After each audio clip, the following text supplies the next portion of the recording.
नमस्कार. कामिनीची जेवणाची थाळी या चॅनलवरती आपले सर्वांचे खूप खूप स्वागत.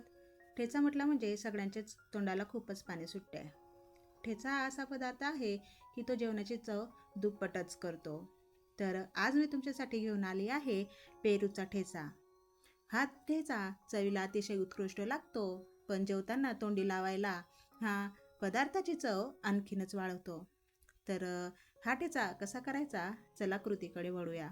यासाठी मी एक पेरू, 5 ते 6 हिरव्या मिरच्या, लसणाच्या पाकळ्या, कोथिंबीर, शेंगदाणे आणि एक लिंबू घेतला आहे.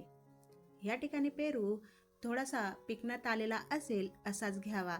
अतिशय जास्त पिकलेलाही नको आणि कच्चा देखील नको. या ठिकाणी मी पेरूचा वरचा आणि खालचा भाग कापून घेतला आहे आणि त्यावर उभ्या चिऱ्या पाडून घ्यायच्या आहे.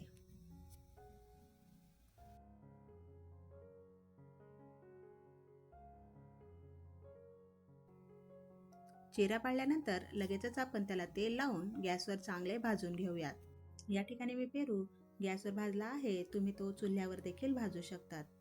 पेरूची साल चांगली काळपट होईल असं त्याला आपल्याला भाजून घ्यायचं आहे. या ठिकाणी पेरू व्यवस्थित भाजला गेला असून त्याला आता थंड करायला ठेवूयात. तोवर आपण शेंगदाणे आणि हिरवी मिरची देखील भाजून घेऊ.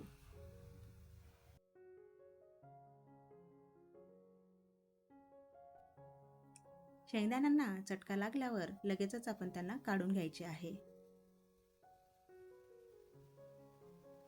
शेंगदाणे भाजल्यानंतर आपण त्यावर लगेचच हिरव्या मिरच्या भाजून घेऊयात. हिरव्या मिरच्या देखील त्यांना चटका लागल्यावर 2 भागात कापून अशा पद्धतीने मी सराट्याने त्यांना 2 भागात कापून घेतले आहे आणि 1 चमचा तेल टाकून आपल्याला त्यांना चांगले खरपूस भाजून घ्यायचे आहे.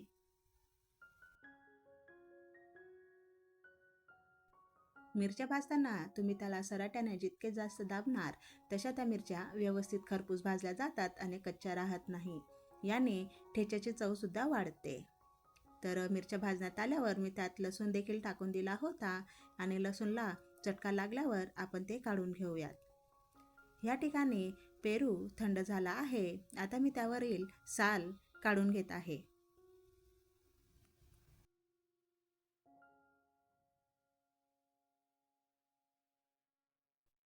साल काढून झाले की लगेचच आपण त्याच्या फोडी करून घेऊयात.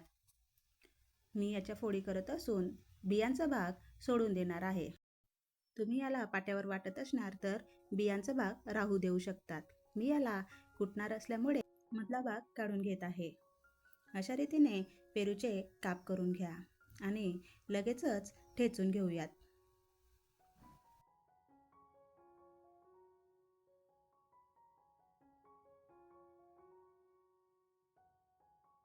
पेरू ठेचला गेला की लगेचच आपण त्यात लसूण आणि हिरवी मिरची टाकून पुन्हा त्याला व्यवस्थित ठेचून घेऊयात.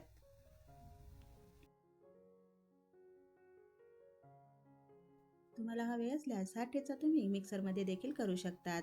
मिक्सरमध्ये करत असताना बटन चालू बंद करत आपल्याला तो ठेचा बनवून घ्यायचा आहे. अशा रीतीने आता मिरची आणि लसूण देखील ठेचला गेला आहे. त्यात थोडे मीठ टाकून त्याला एकजीव करून घ्या.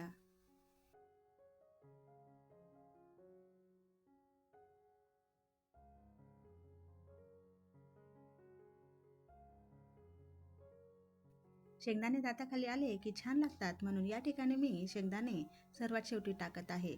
तुम्ही शेंगदाणे मिरची आणि लसणासोबत देखील टाकू शकतात.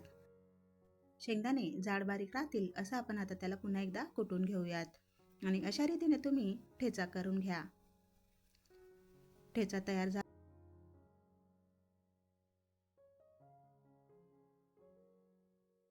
ठेचा तयार आहे. या ठिकाणी मी त्यात अर्धा लिंबू टाकत आहे.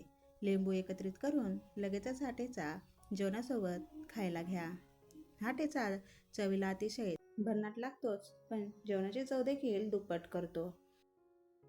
तर तुम्ही देखील अशी साधी सरळ सोपी रेसिपी नक्की ट्राय करून बघा आणि कॉमेंट बॉक्समध्ये मला कळवा.